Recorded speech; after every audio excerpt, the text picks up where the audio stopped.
Hey guys, I didn't think I was going to be making a video like this, uh, but here I am. I'm not even sure if I'm going to post this. I guess if you see it, I did. Uh, it's going to take a lot of courage. I I'm going to talk about kind of my journey so far before what I've posted.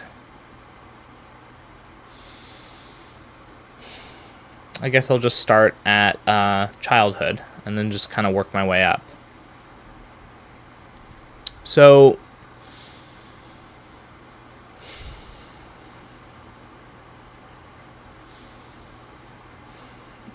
as a child, when I was very young, my family it was me and my mom and my dad, and things seemed fine, I guess. Um, I just, we lived in a house. It was a nice neighborhood, and I had friends that I met in because they're like neighbors and whatnot. And yeah, nothing too crazy that really happened, but there was kind of some hints in the background that my mom and my dad were not necessarily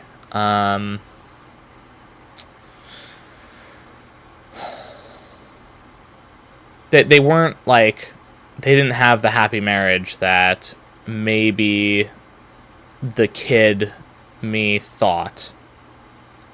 There was some there would be yelling, and sometimes there would just be some banging and stuff, and I didn't really fully understand what was actually going on. It wasn't like it happened every day. And I think it was kind of a slow build up over time.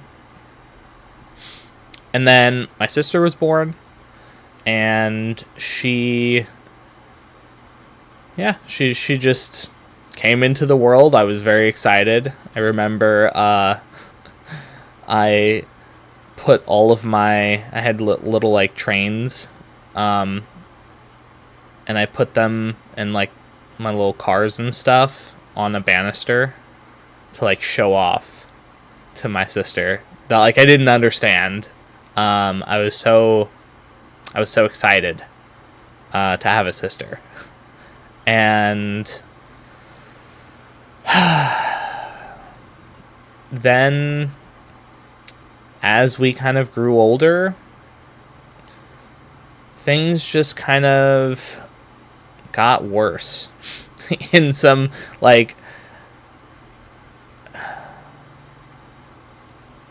I couldn't really tell you when what the shift really was, but my parents definitely were having issues. And obviously looking back on it now, it's yeah, they clearly were having some marital issues.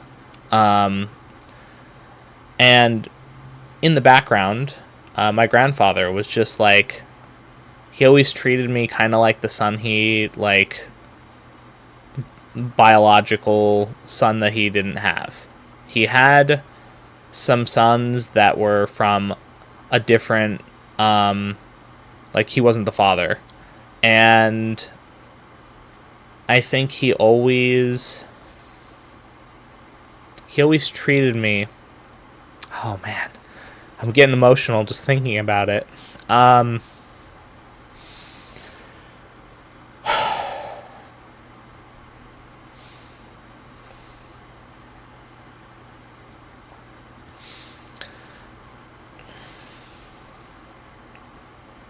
Sorry, I'm just kind of letting the emotion kind of come through.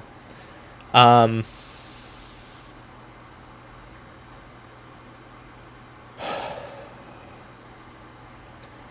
he always just treated me. He just treated me with such love.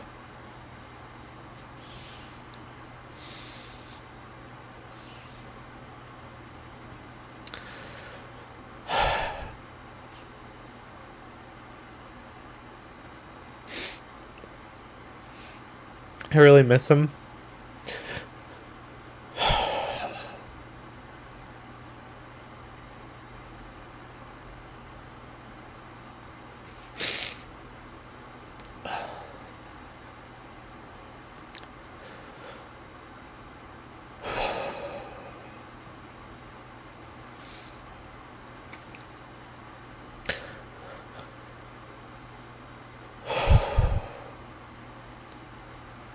I'm just so glad that he's not suffering anymore.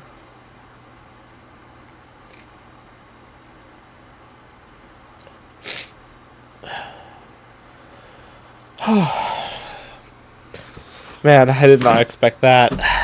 Sorry.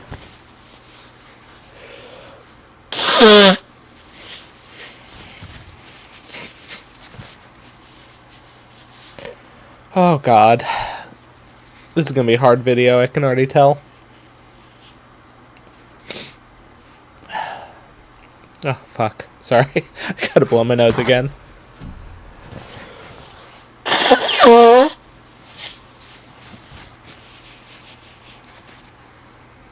Okay.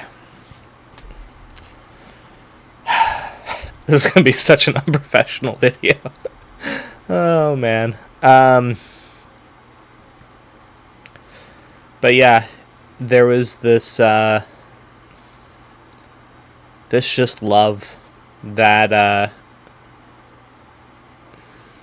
he just always, it really was unconditional love. Didn't matter what I did, didn't matter what was happening, he always loved me. And you know, it really obviously it impacted me greatly. And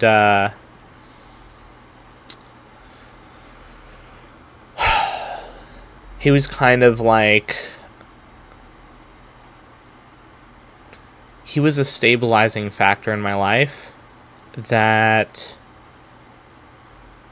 really kind of helped get me through, you know, the other stuff that I'm gonna bring up. But yeah, so he's there in the background. My mom and dad are kind of like, my mom is kind of putting the like mask on of like, I'm gonna pretend to be like the perfect housewife and the one that's like making all the food and, you know, packing like, hey, here's the like special vegetables I chopped up for your lunch. You know, I remember every day she would pack a lunch for me, and you know, all the foods that I really liked. You know, like I really like bell peppers, and she'd cut them up.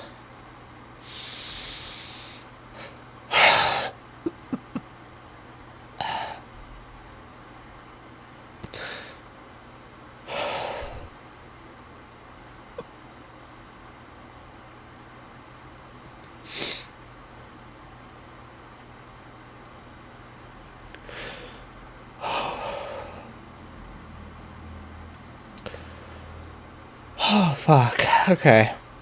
I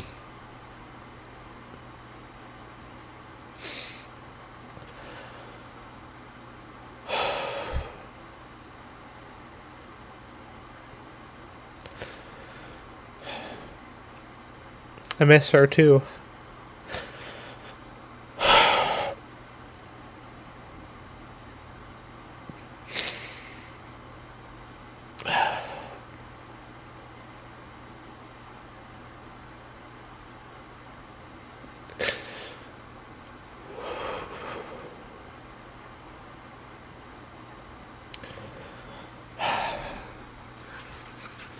This is hard. Oh God. Okay.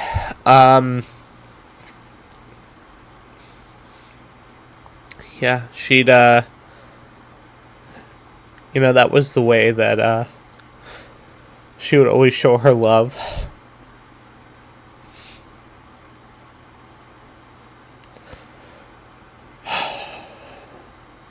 And yeah, it's like, of course I know that she always loved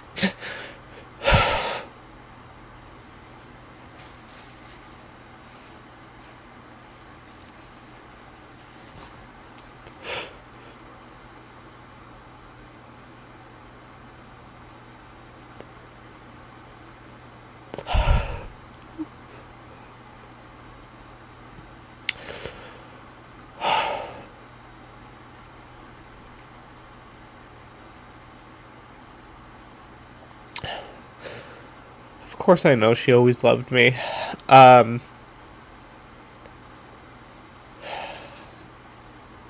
Sorry, I gotta blow my nose again. This is gonna be a long video.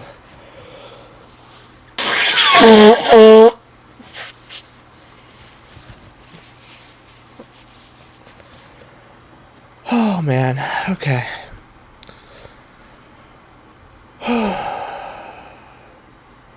This is gonna take so much courage for me to post.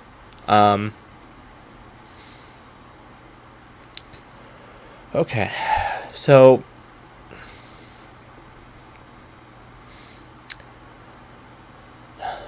yeah, she would every day she would pack a lunch, and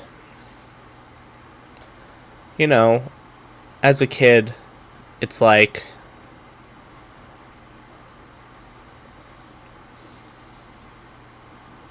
I remember a lot of the good times. I remember like being in the bathroom as a kid on Christmas Eve and seeing a box or those little milk like containers that are like plastic and like you can kind of see through them. I remember like just seeing a bunch of just stuff that they got for Christmas, and they were like dragging it downstairs. And I was just like, wait, what? Santa's not real. And I don't know. There was a lot of good times, and then there were some bad times. There were a lot of times where, like, there was yelling, arguments. There was kind of like, I didn't fully understand at the time how serious some of the things that were going on were actually.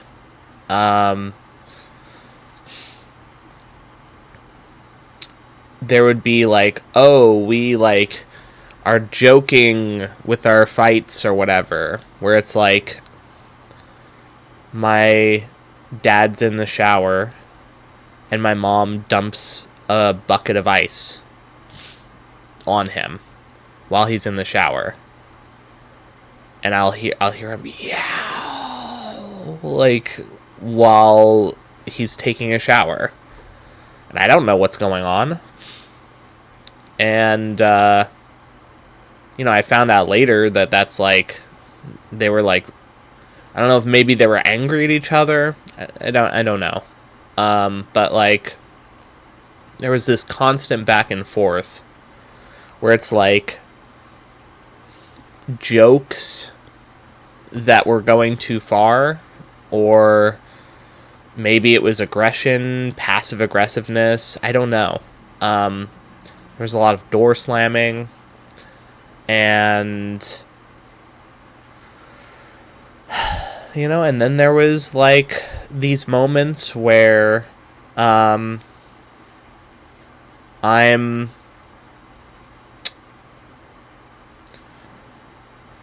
how do I describe this? It's like I just remember this moment of my dad being incredibly angry. And I don't know if he was angry at me or angry at mom. Who knows? But he was mad. And he stomped down the hallway, came into my room, dragged me out of my closet because I was hiding in the closet, and then did this like rug burn thing on my arm. And he's like, this isn't abuse because I'm not actually leaving marks on you.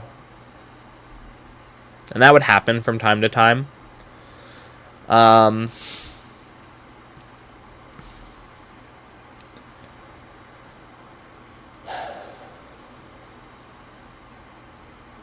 Yeah.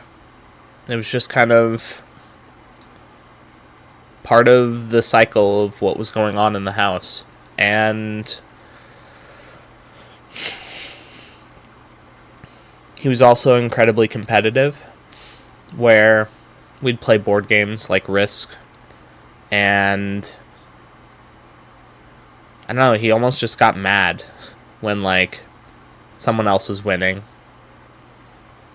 And we played chess sometimes.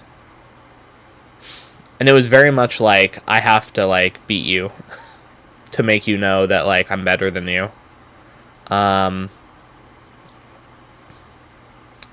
So there were times like that, and then there were times like we'd go crabbing on a pier at a local area, go to the beach and throw a crab net and see what happens. And then we wouldn't actually eat them. We'd go to a different beach and release them later, whatever we caught. And then we also had a tradition of every year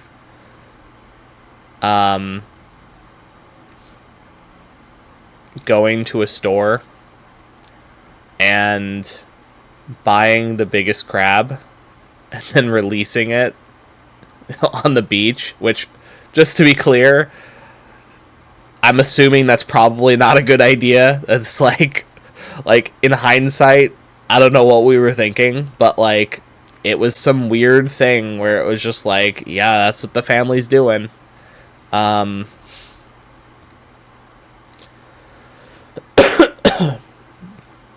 And then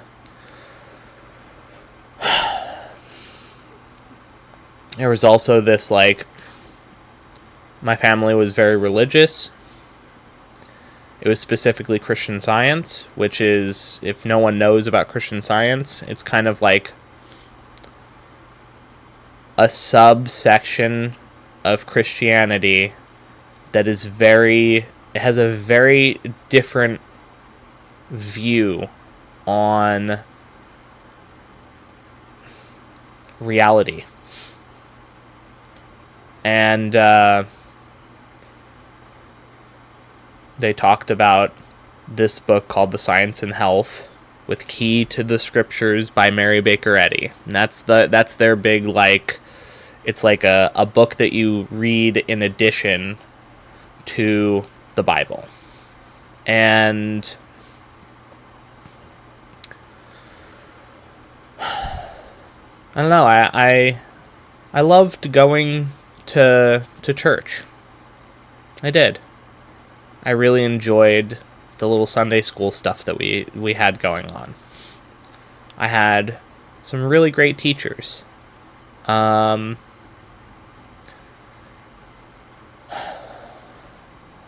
Yeah, there were so many like really nice, great people around. That really just kind of, they were all incredibly helpful. And some of the teachings were I've come to find where, like, okay, like, that actually kind of hits close to home for, like, my current beliefs. Is it a surprise if I was raised in that maybe some of the beliefs, like, made it through to where I am now? Where it's like, one of the main things that just, this seems very, I'll say, the way that our household practiced Christian Science was definitely distorted. Where instead of using the things, instead of using doctors and trying to, as like another tool to kind of help, like, with healing and stuff, I guess, sorry, let me back up. In Christian Science, there is an understanding that matter is not real, and it is an illusion.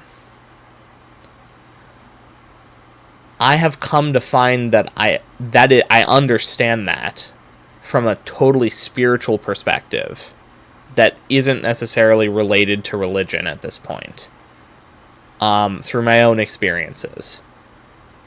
But at the time, like, what are you supposed to do as a child when you hear, hey, matter's not real, you just gotta pray, and then if you pray hard enough, you will get healed of the things that hurt you? Like, as a child, it's like, okay, I guess, yeah, well, sure. And I'll say, like, I had some healing things happen. Some things that I can't really verify. Some things that were literally just, it felt like actual magic. Like, it was insane. But,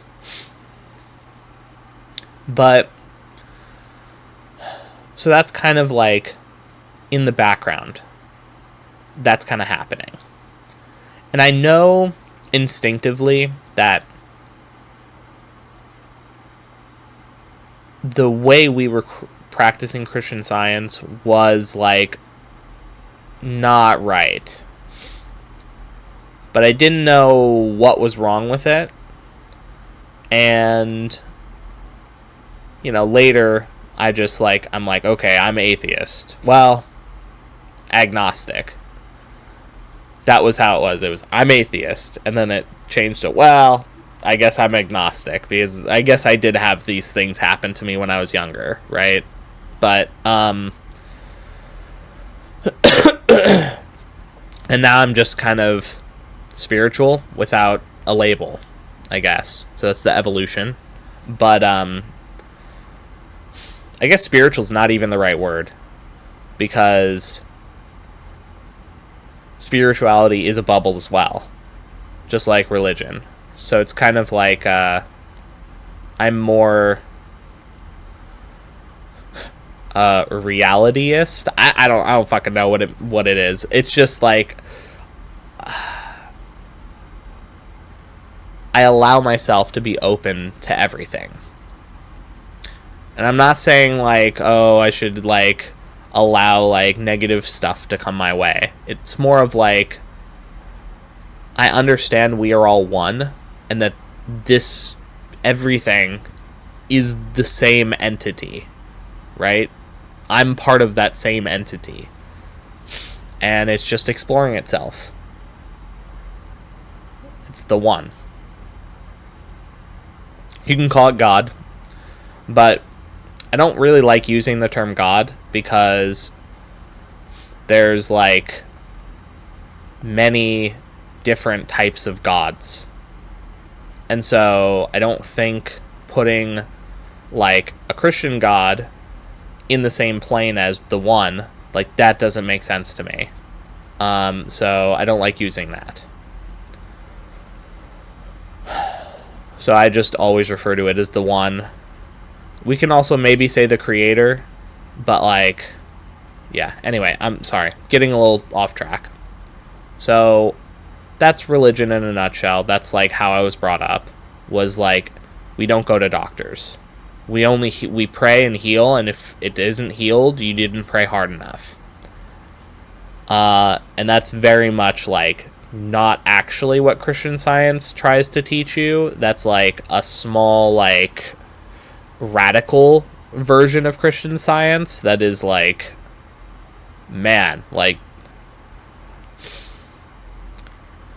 part of the illusionary stuff with reality is you have to use what you have.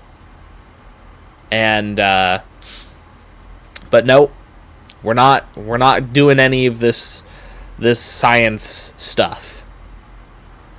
We're not allowing for doctors to come in and do the stuff. And so that's how we were raised, me and my sister. And just to be clear, I'm not going to talk too much about my sister, not because she wasn't a big part of my life, but because I feel like I don't want to talk about her story at all. I want to focus on talking about my story in this. And I don't know. She has a story that someday she might want to talk about. And I don't think it's my place to talk about that side of things. So yeah, I'll just do it from my perspective. And so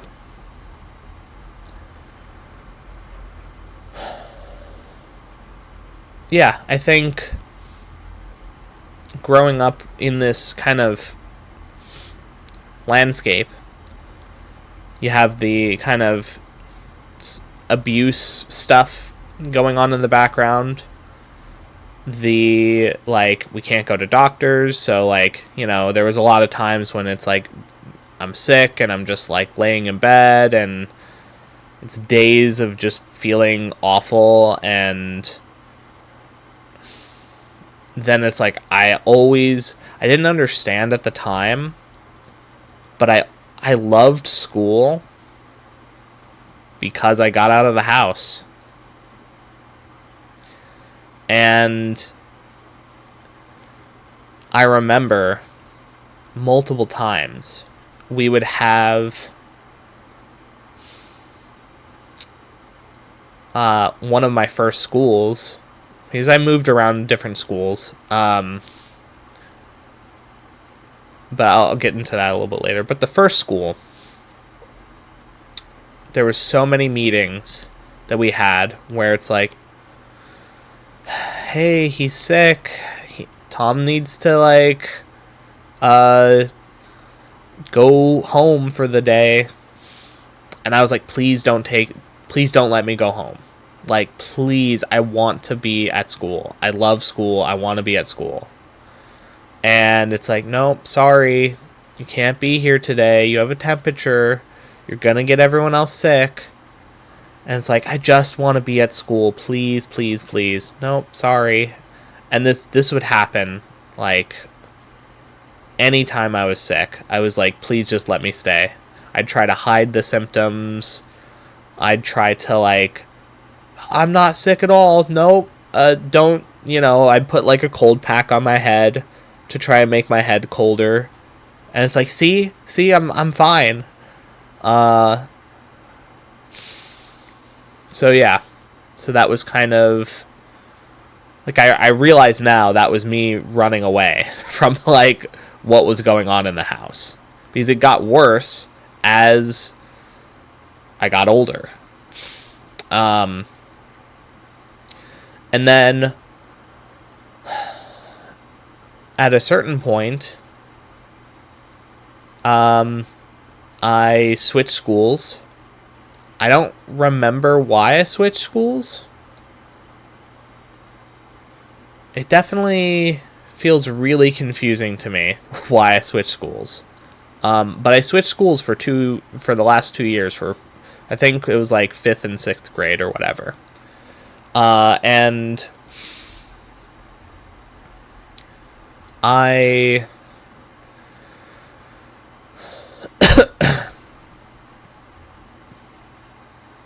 Yeah, it was like the first destabilizing thing where it's like, oh my gosh, I don't know anyone. And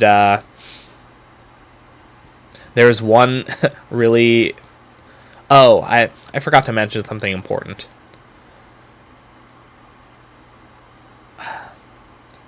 We, because of our location, we were very close to a pool, and this pool, we always got a membership every month or every year. And that was like a big thing during the summers, going to the pool, learning to swim, and then like swimming for fun. And a lot of happy memories there. At one point, I don't remember why it happened. I think it was the pool itself had a swim team. And the pool was like, hey, I think your son is like good at swimming or can be like a good swimmer. He's like there. He's like a fish in water. We should get him swimming on the swim team. And so then I joined their swim team. We toured around all over the place in the local area. And I have like stacks of like ribbons and stuff from like me swimming. I might actually I don't want to like dox myself with that, but like I have like, it's probably like this thick of like ribbons and stuff from, like sometimes I'd win, sometimes I'd lose, whatever. But I was very active.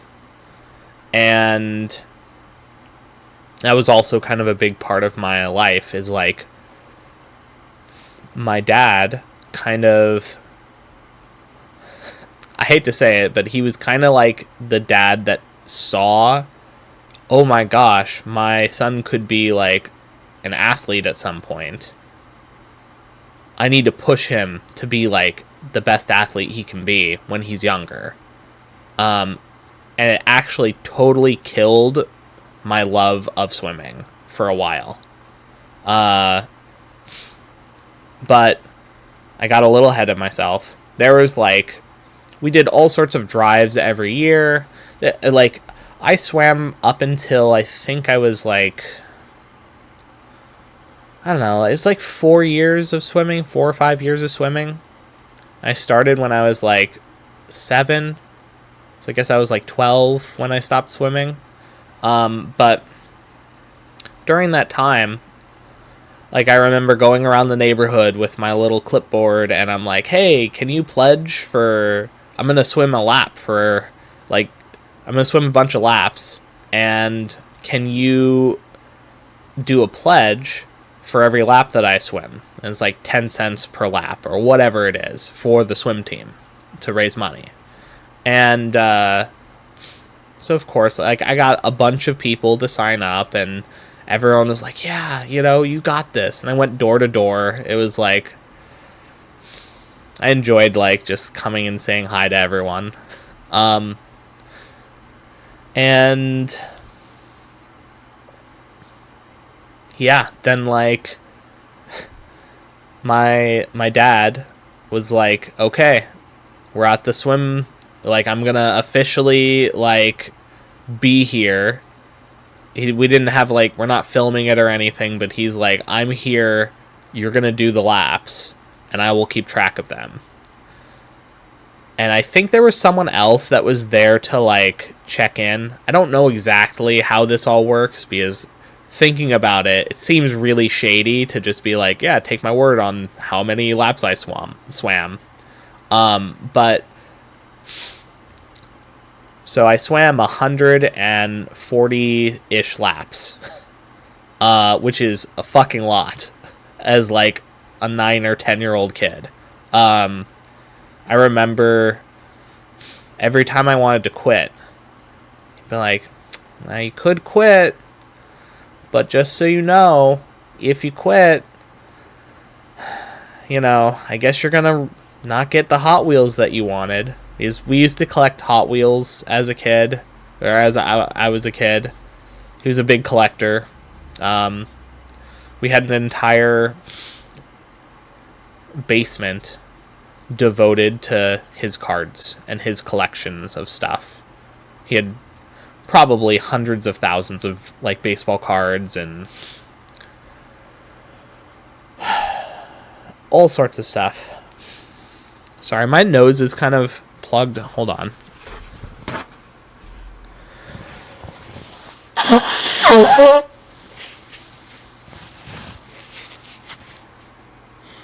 Okay. Sorry about that. Okay, that's better. So he got me totally addicted to like the idea of I remember we would go, oh gosh, every week we knew the timing of when the employees would put out the new boxes of Hot Wheels.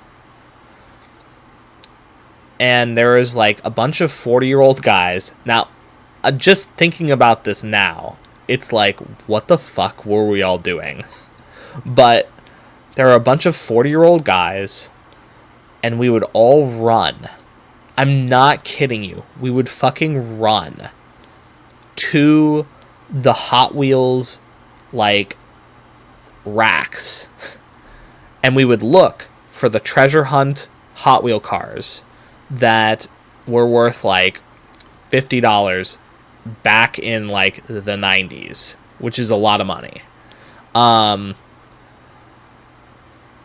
so we would look for these treasure hunts. And there was, like, 4 guys. It's all the same fuckers. Yeah, and it's like, I was so fast because I was a kid. I just fucking blew through these 40-year-olds that are just, like, chugging with their, like, they're trying their best, but it's like, you can't catch a kid. So I was always the first one there, and I was looking, and I was going through the thing, and it was like a competition all the time. It was actually really funny. I actually have kind of fond memories of doing this. And, you know, we had a routine of like, okay, we're going to hit up this store, then this store, then this store, because they open at different times, and so we can hit up the Hot Wheels stores at the different times, because they all did it at around the same time, because they got the shipments at the same, like, time of week or whatever. So, yeah, and because there's only one treasure hunt per box of Hot Wheels, and they only put like 3 boxes out each time they restocked, you know, it's like, good luck, have fun, hope you find it. And obviously the employees don't know what the fuck's going on. They're like, why are these fucking 40-year-old men and children running in the store to get to the Hot Wheels? Like, it's insane. But I think this also was kind of part of the craze of, like, collecting things in the 90s. Like, there was the Furby thing, where I remember running in the store to get the Furby, because you gotta get the special Furby, and, you know, like, the Tickle Me Elmo thing. Like, there were so many of these, like, one-off events where, looking back, it's just like, yeah, obviously it didn't fucking matter, but, like, at the time, it did matter. Oh, yeah, same with Beanie Babies. Like, oh, man. There was a lot of stuff. And so that was kind of, like, my childhood of, like, you know, a lot of swirling energies going around. You got the stuff at home that's going on. Then, like, going out into public, it's like, oh, that's actually totally fine. My grandfather would also, like, be around all the time, like, taking me on his weekly shopping trip, where it's like, oh, we get to go to the 3 different stores, and then he would bring me around, and I knew all of the clerks, and all the clerks really loved me and were, like, really, really kind. And so I would say hi to them, and it was so funny. man, this shows just how much they really loved me. One time, my dad brought me into one of the stores that we usually visit, me and my grandfather. And they called the police because they thought I was kidnapped. Because they're like, who's this strange man that's with the person that usually, like, where is the grandfather? And so, like, it was a whole thing. And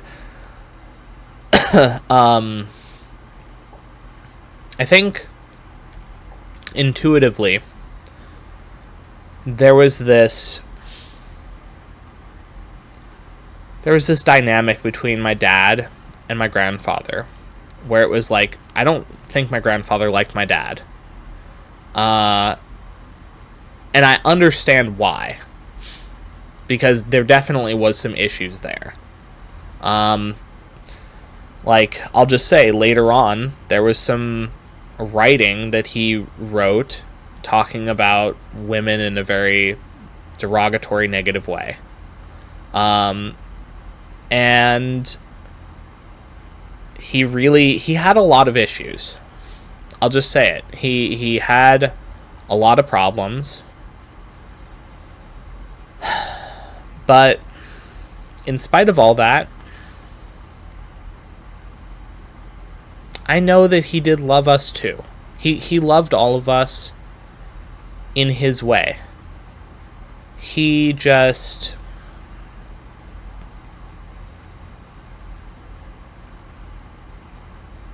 just deeply troubled.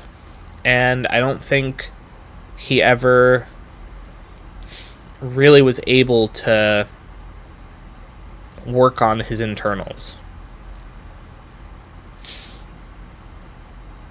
I kind of get okay, this is going to sound weird to say, but I kind of get the feeling maybe he was a younger soul when it comes to, like, this realm of existence. Or I guess a less experienced soul. Because he just did things that didn't really make sense. And maybe that's just me trying to forgive him in some way. Which, I'll just say, I forgive him. Unconditionally for everything that happened. Same with my mom and my grandfather. And, it's just like, I also forgive myself. We'll get into, like, why all this makes sense. But, like, this is the early childhood. This is kind of the what happened. And then we moved. It was completely unexpected. At least for me. And I remember my dad was incredibly angry. It was like there was a rage there. And didn't necessarily come out at me specifically. I don't know about my mom. It didn't feel like, it felt like the tensions were definitely partially because of that. But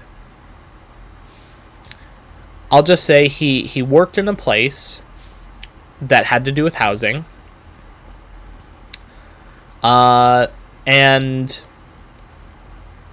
he got let go, or he got fired, or he left, and he was very, very focused on, like, he had, like, I have documents, I have papers, they can't do this to me, like, just because I'm older, I'm a white man over 40. Like, he kept saying those words, and I'm like, I don't understand, like, what does that have to do with anything? But, like, he was so sure that he was like racially targeted because he was a white man over 40. He like got targeted and like deleted effectively out of his work, which sounds insane because if anything, you'd think it would be the opposite, especially in the 90s. But I don't know. Like, he was just bitter and angry. And so, him not having a job, suddenly, we lost the house. It got foreclosed on. And so he trashed the place. And I didn't know that that was what he was doing. He, like, we cleaned up the best we could, but, you know, he left, like, a giant pile of just garbage, like, in each room. As, like, a fuck you, you know? And it's like, well, that was fucked up. But he, you know, that's just what he did. He was very angry. And so we moved into an apartment. And this apartment, this is my, like, junior high years at this point. And throughout these 3-ish or 4 years or whatever it is, let's see. Yeah, it was like 3-ish years. My mom had to go to work because my dad just refused or didn't feel like it or was depressed. I don't know. And my dad was just he just kind of became lethargic, always laying in bed. He gained a lot of weight, and I don't know. It was just kind of, we were starting to really struggle as a family, where it was like food suddenly became like, like maybe we don't have enough food. All the things that I took for granted, you know, when my dad had a job, suddenly it's like, it's not there anymore. So,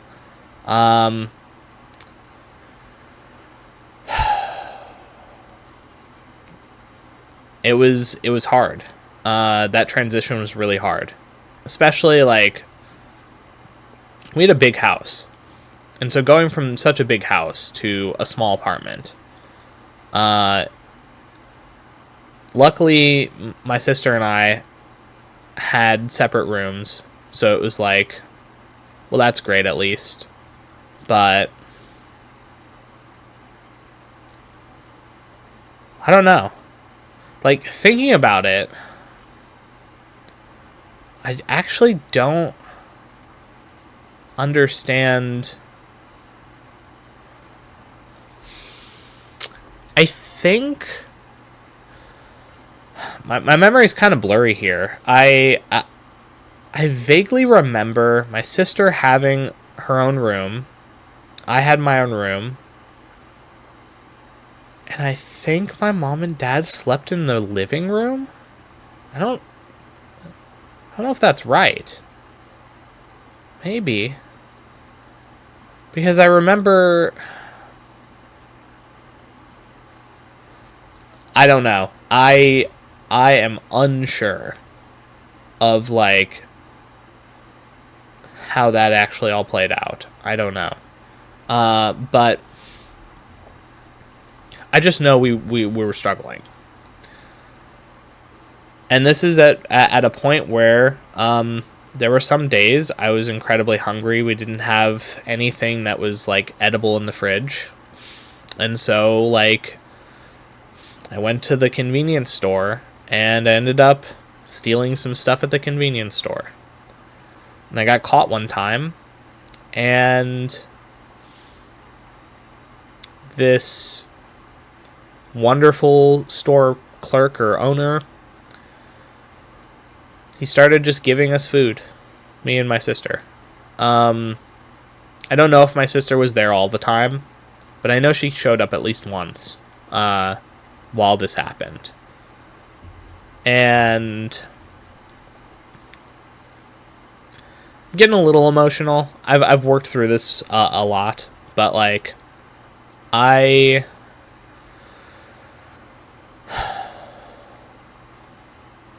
really appreciate and love what he did. He didn't need to. He could have turned us in, and I don't know. I don't know what would have happened. Like we were stealing some food, so like I don't know. I don't know what the police would have done, but he was incredibly kind, and it mattered. It really did. And so that was kind of there was like a 3-year period where we're just struggling. My mom's like working at a call center, working at, a random clothing store, trying to find anything that she can do to like keep us like alive. And my dad's just kind of rotting. That's just the term that comes to mind. And then we move into a house. I don't know what occurred for us to be able to afford the rent for a house, but my mom found something that paid enough to where we could actually be in a house. And she felt it was so important for us to be able to live in a house again. So, yeah, she really stepped up. And it was really hard on her. And then I went to high school. And the first 2 years of high school, it was like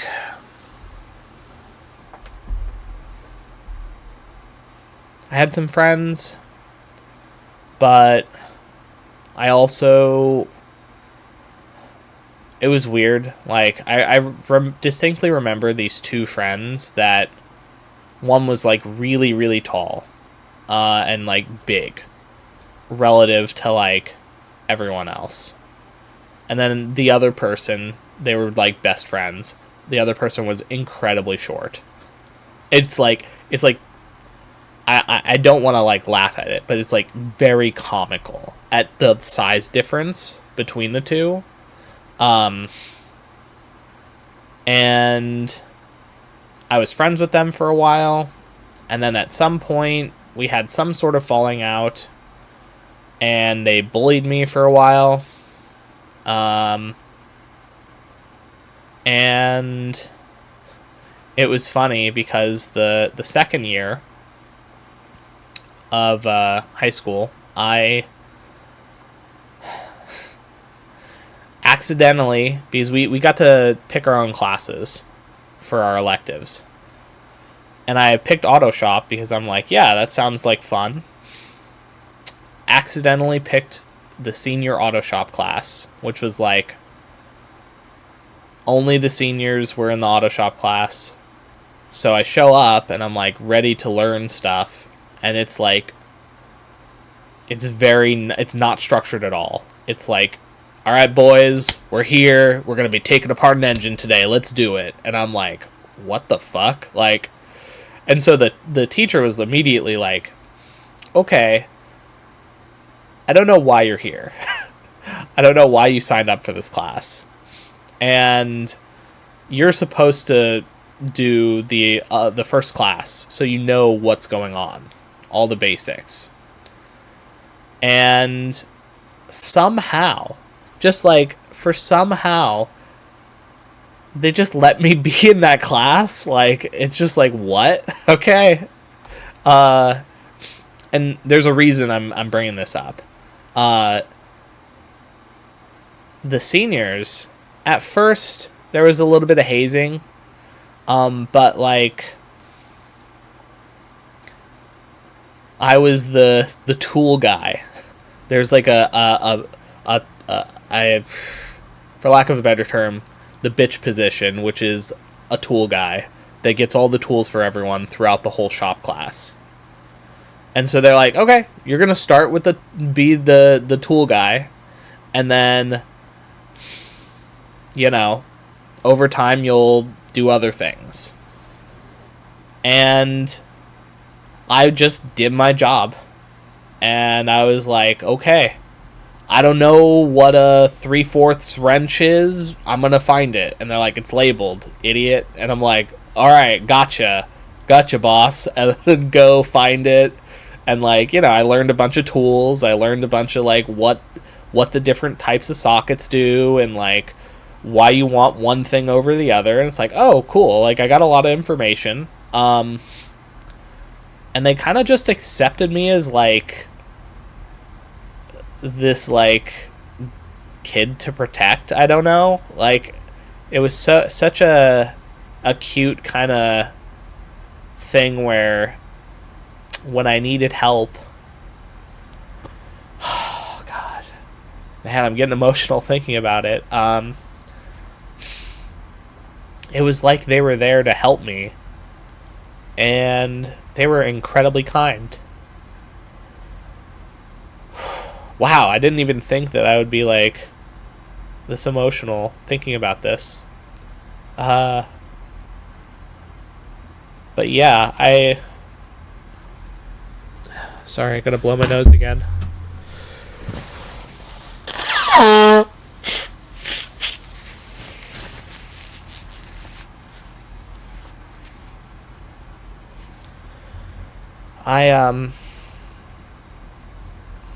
I just remember the two kids that I used to be friends with that became bullies.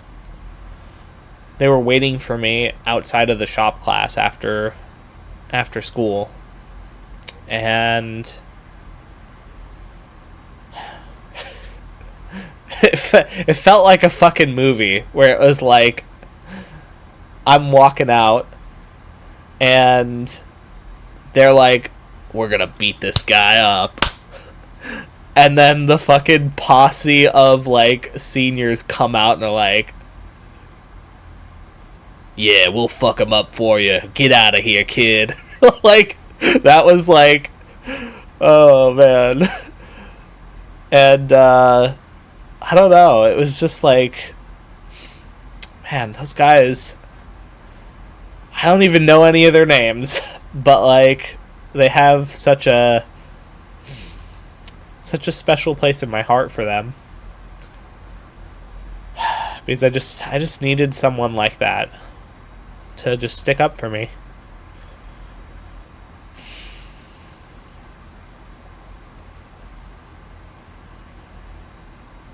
Yeah.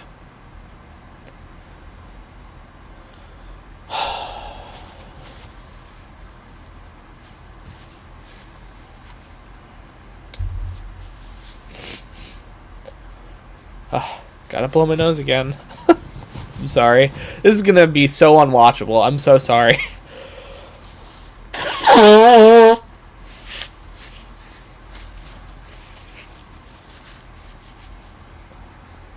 Oh, man. I'm gonna make a mountain of paper towels by the time I'm done.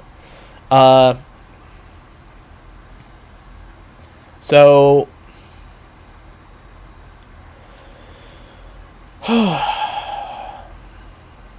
So yeah, that was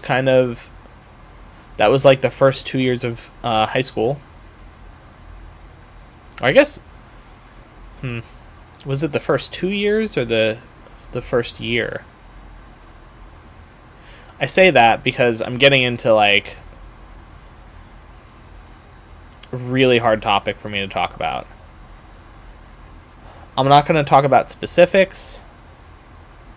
I'm just going to say that I made a really bad mistake. And it was something where the police came.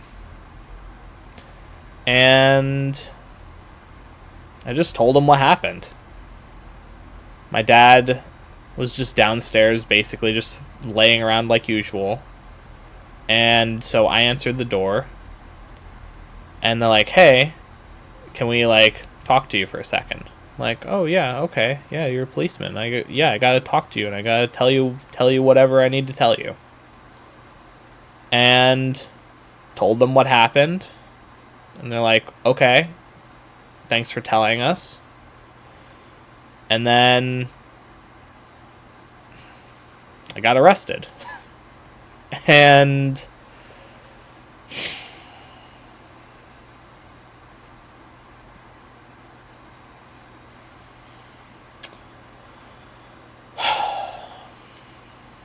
I'm glad I did. Because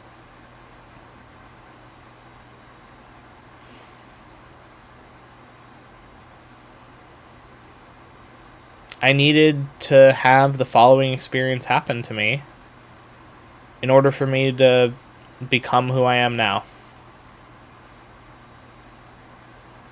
But, yeah, I got arrested. My grandfather was like, I'm going to get you the best lawyer, and I'm going to help in every way I can. And he paid for everything and was like, yeah, he tried everything he could to help me. And I remember the lawyer being like, you shot yourself in the foot for, like, telling the truth. And it was kind of this moment where it was like, you're not supposed to tell the truth. This was the, like, initial lesson that I was being, like, taught. Even though my whole life, telling the truth was a good thing. It was the honorable thing to do. And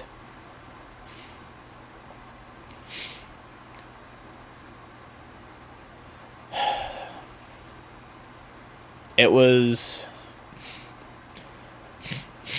going to detention, which is, you know, I was in detention for a while. And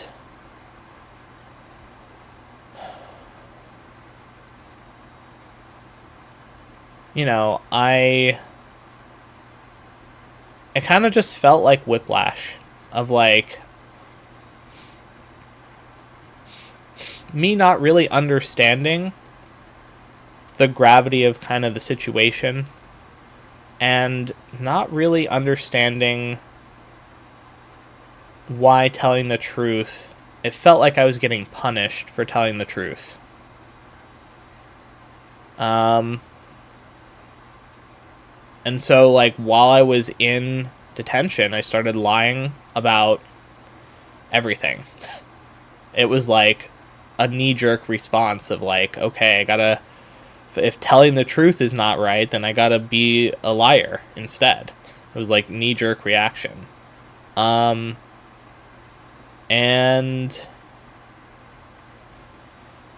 then at some point, I went on to a program, and, you know, it was like, I don't know if it was like called, it was like a parole thing, or I don't know exactly how to describe it, but, like, it was a program that, like, allowed me to get out earlier. So I ended up missing a year of school. And then coming back, it was like I knew I was still the same me, but it was like there was this vitriol and hate directed at me. And it's like, the me now, I totally understand. Like, I understand being upset and angry. Like, yeah, makes sense. And yeah, it was like, it felt like the world had shifted and turned against me in that moment. And I just didn't understand, because I was taught that if you make mistakes, regardless of what the mistake is, if you are honest and remorseful,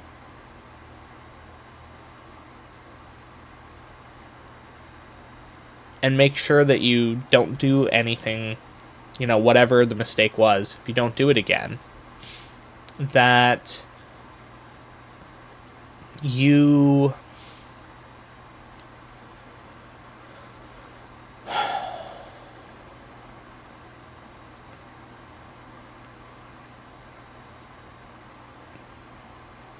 somehow, it's like, you wouldn't be absolved, but it's like you would be able to kind of move on and continue living. And it felt like that wasn't the case. That I'm not allowed to live. I'm not allowed to do anything or be myself. And this is where I started being really depressed. So for the latter kind of 2 years of my school, I went to a new school, and because it was closer to, I ended up moving in with my grandfather. And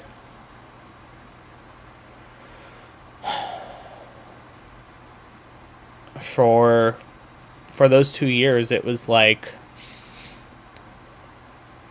I was trying to make sense of the world, because the world that I knew and the world that I was being presented with were different. And I just kind of kept being, I just kept feeling that hatred. And I let it kind of permeate into me. And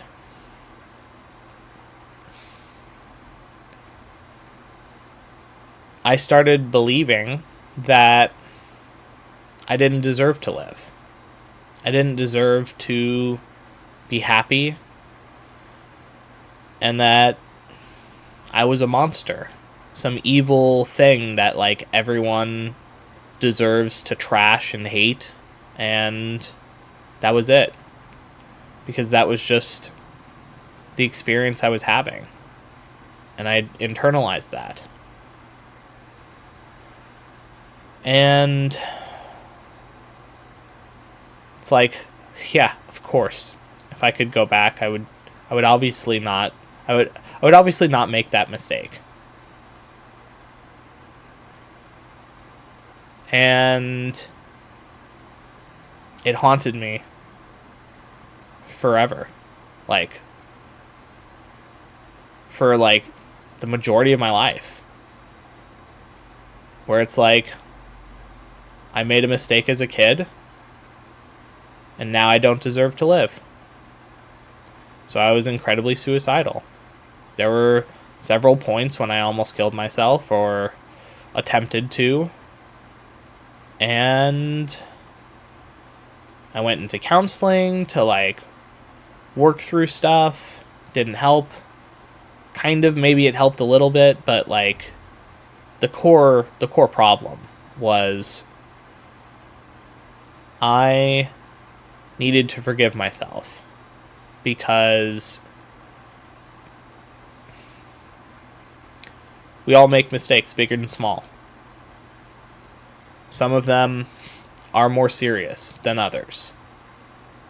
And some of them affect more or less people than others. At the end of the day, we're all here living a life that we agreed to in order to learn experiences. And during this road, we're gonna have mistakes. Not all are gonna look the same, but we all make mistakes. And I'm not saying that any mistake is like, they're not all the same, obviously. And there's like deeper levels depending on the type of mistake. But it's like, at the end of the day, we're not perfect beings. And it took me a really long time to learn that. But anyway, I'm kind of getting off track. So kind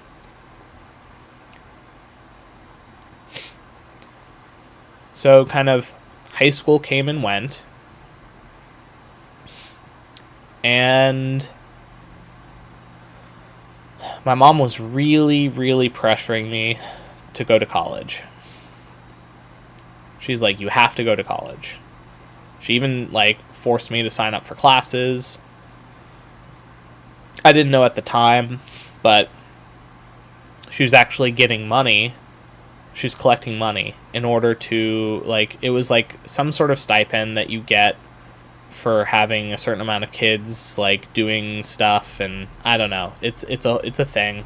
I'm not sure on the specific stuff of it, but, like, basically it required me to be in college in order for her to continue getting the money.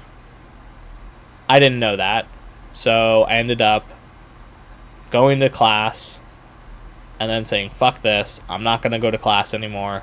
Stopped going to class, just let all the classes drop, and didn't tell her, and ended up finding a job at a burger place. And then she was incredibly mad. And she was like, well, now because you did this, I have to pay back all this money, and I can't believe you would do this to me. And it was like, it was a whole thing. That was kind of the first big, like, rift between me and my mom. Okay. This is gonna seem fucked up. I completely forgot about a really important event that happened. And this kind of goes to show that, like, I view my dad differently than I view my mom and my grandfather. I still love my dad, but there was definitely a difference in, like, the love that I was receiving, where it's like I felt my mom and my grandfather's love. My dad, I didn't feel it in the same way. Not saying he didn't love me, but it was different. While I was in detention, my dad passed away. And it was kind of out of the blue. I'm just like sitting there, I get a call, and that's what I'm told. And it's like, I don't know what I'm supposed to do with this information. And there was a special allowance for me to go to his funeral. And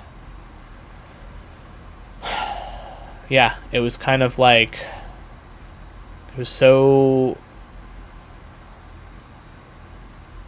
like, I was so at the, like, breaking point and past that like this was just kind of another thing that just kind of, it's like, okay, I don't even know how to process that, so I'm just not gonna process it. And it took me a long time to be, like, okay with my dad, and to, like, kind of process everything that kind of went on.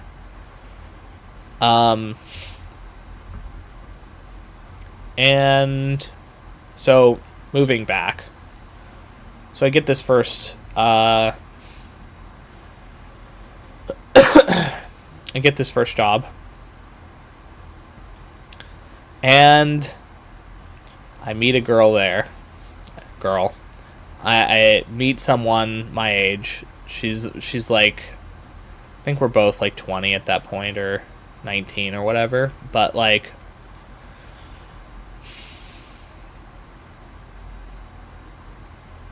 she was nice. I fell totally in love with her, and she liked me, but it very much was more one-sided on, like, I'm like totally crushing on her, and she's like, you're a really good friend, but I guess we can kind of do like relationship stuff. So I like bring the courage up to like ask her out, and she's like, no. And I'm like, what? She's like, well, it was kind of like an I'll think about it, and then it turned into a no. And we just ended up like doing all the relationship stuff that you normally would do, including some intimate stuff, without the relationship. And I didn't really understand why we were doing it that way, but in the hindsight, it's like, yeah, she was not interested in me in the way I was interested in her, and she didn't really know what to do with my love. So she did the thing that she thought was best at the time, which was, there was like a few years. It was like 2 years, I think, where I worked at the burger place for like a year and some change, and there was this cute little thing going on, and then, she was like, she was my first kiss. She was like, there was, we didn't end up like having sex or anything like that, but there was like some intimate in-between stuff that happened. And so that was kind of my first official foray into the thing of love.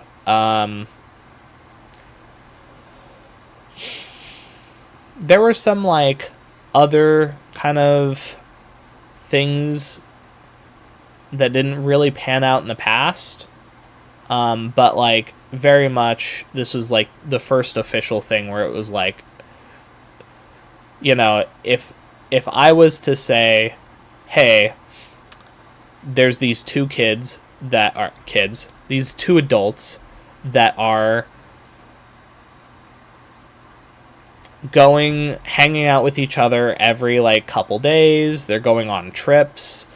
They're like going to see like waterfalls, or like going out for lunch, and like they're heading back and they're like really intimate with each other.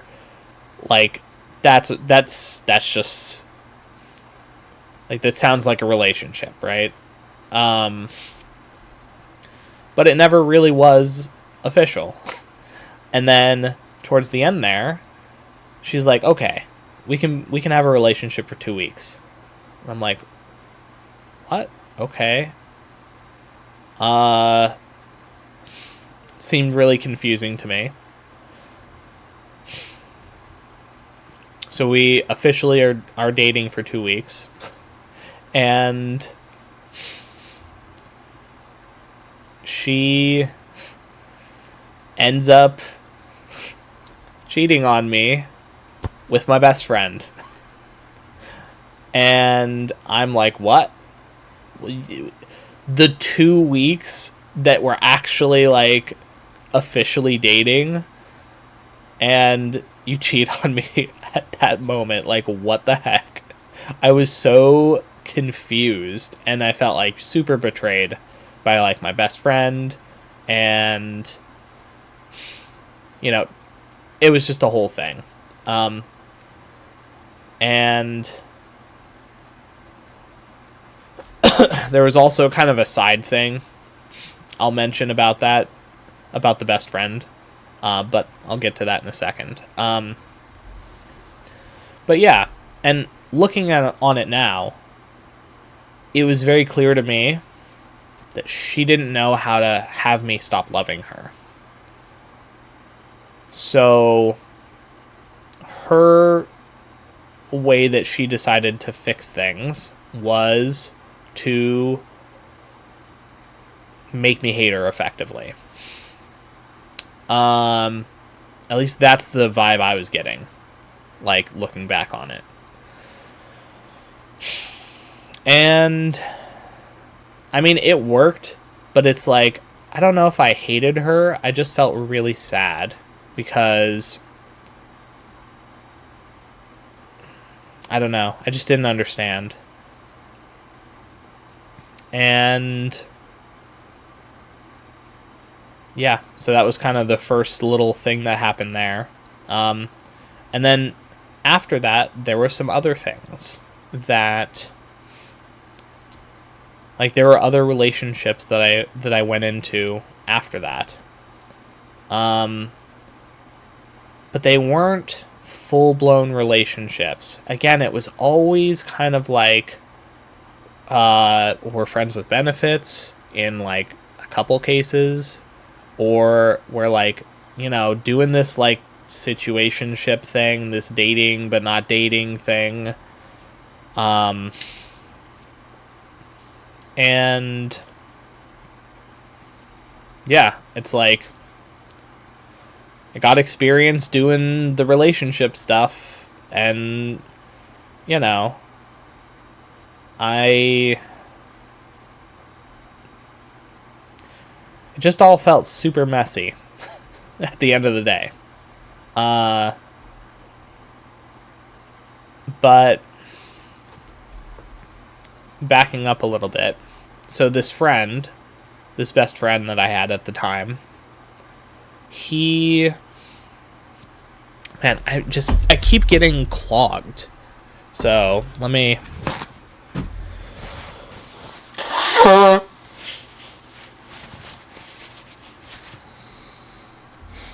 Okay. So this friend, sorry, I'm gonna scoot forward. Okay. This friend basically, he actually, like, treated me like an animal. Like, and this is not a joke. I'm just, like, I didn't understand what was really going on at the time. I thought it was, haha, we're just joking around. It's a jokey, haha. But, like, I remember we would have these moments where it's like, he literally, like, his mom made food for us, and he would put my plate on the floor and be like, well, you're a dog, so go eat it. And I'd pick up the plate and, you know, I'd eat it normally, but, like, oh my gosh. Okay, I'm sorry about that. I totally forgot to silence my phone while I was doing this.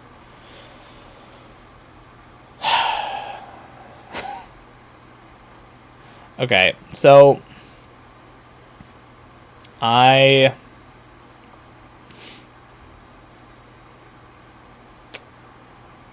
he treated me like a dog. He had, like, a giant dog bed for his dog, and he literally was like, when we'd sleep over, he'd be like, well, you get to sleep in the dog bed. I'm sleeping in my bed, and you get to sleep in the dog bed. To be fair, the dog bed was theoretically, like, comfortable, but it's like, it was kind of fucked up, like, looking back on it. And at the time, it was like, I went along with it because I'm like, well, I'm trash, so might as well be treated like a fucking dog because I'm trash. And there's this kind of theme of consistently like no self-esteem. It went from like I had some self-esteem in myself because I was like, playing swimming, playing soccer. Like there was a whole soccer thing where I did soccer for a little bit. Um, very active, really in shape.